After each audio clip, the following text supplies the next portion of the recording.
Thank you, Mr. Speaker. And as they keep doubting, Mr. Speaker, you and our conference will keep delivering. It's great to be back in this room where earlier today we welcomed Italian Prime Minister Meloni.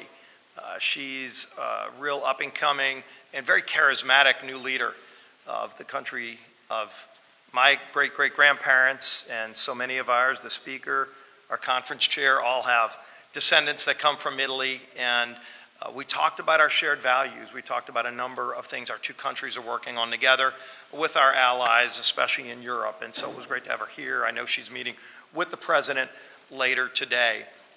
If you look over these last 7 months, this has been an incredibly busy but productive Congress. You know, we ran on our commitment to America, and when we ran, we said if we get the majority, we'll actually deliver those commitments to the American people, and one by one, we continued to do that. We passed the Lower Energy Costs Act. We passed the Securing the Borders Act.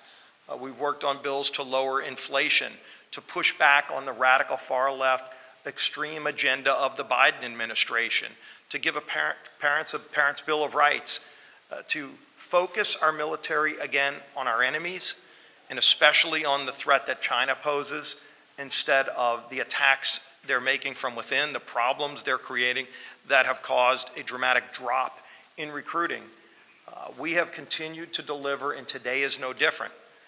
Having this important bill, the Military Construction and VA bill, pass is very important because the committees have been doing their work. Appropriations Committee has passed almost every bill out of committee. The Senate Committee has finally taken up work too.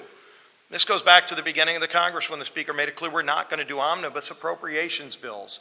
And you had seen a pattern for years where the Senate just wouldn't take up appropriations bills.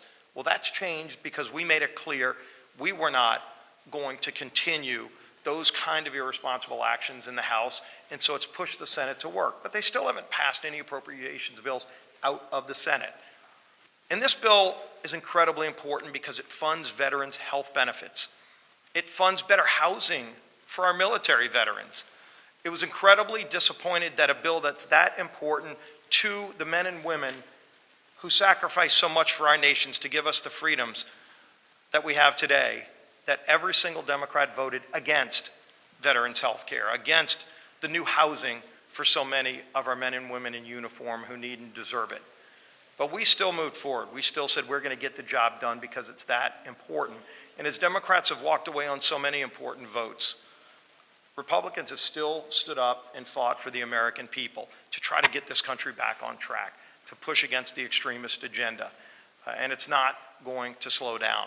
I do think it was important that if you go back and look a few months ago, President Biden's VA Department of Public Affairs was spreading false information. They actually said that Republicans would cut health care benefits to veterans. It was a lie. We pointed it out at the time, and they continued to spread that lie. Well, that's not the job they're supposed to be doing. And if their mission is so focused on lying and hyper-partisan politics, not helping our veterans, we actually cut funding out of the Public Affairs Department and put it into increased funding for our men and women in uniform. That was also in this bill. So we're going to continue to fight for our men and women in uniform. We're going to continue to fight to get our job done. And the man who helps deliver the votes to do just that is our whip, Mr. Emmer.